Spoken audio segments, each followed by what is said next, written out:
కుమ్మరుల అభివృద్ధి సంక్షేమ సమితి వారి ఆధ్వర్యంలో మొట్టమొదటి మహిళా కవయిత్రి శ్రీ శ్రీ శ్రీ ఆత్మకూరి మొల్లమాంబ జయంతి ఉత్సవాలు ఈ నెల 13వ తారీఖున తిరుపతి కలెక్టర్ ఆఫీస్ నందు నిర్వహిస్తున్నామని ఆ సంఘ నాయకులు రవికుమార్ తెలిపారు.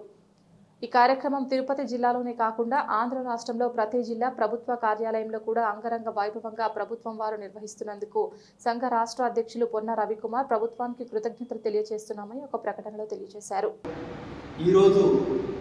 మీడియా ముందుకు రావడానికి గల కారణం ఒక అత్యంత అద్భుతమైనటువంటి ఒక సందర్భం.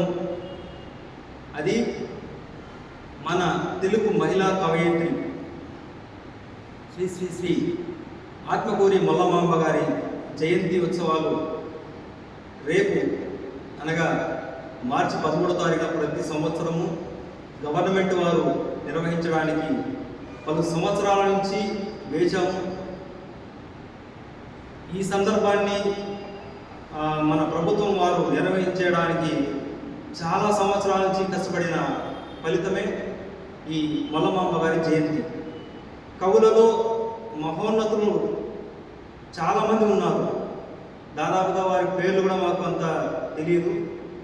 అయితే కవయిత్రి అని ఎందుకంటున్నామంటే మన తెలుగు జాతి గర్వించదగ్గ మొట్టమొదటి మహిళా కవయిత్రి అయినటువంటి మొల్లమాంబకి ఇన్ని సంవత్సరాలకు గాను ఇప్పుడు మన రాష్ట్ర ప్రభుత్వం వారిచే ప్రతి ప్రభుత్వ కార్యాలయంలో ఈ మొల్లమాంబ జయంతిని నిర్వహించాలని జీవో రావడం చాలా సంతోషంగా ఉంది.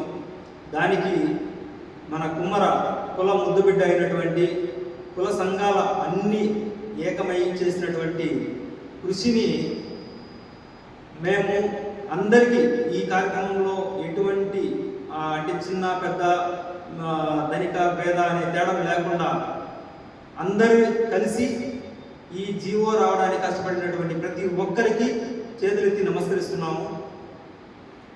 ఈ మహిళా కవయిత్రిని సెంట్రల్ గవర్నమెంట్ నుంచి కూడా పోస్టల్ ముద్రని కూడా ఇవ్వడం జరిగింది.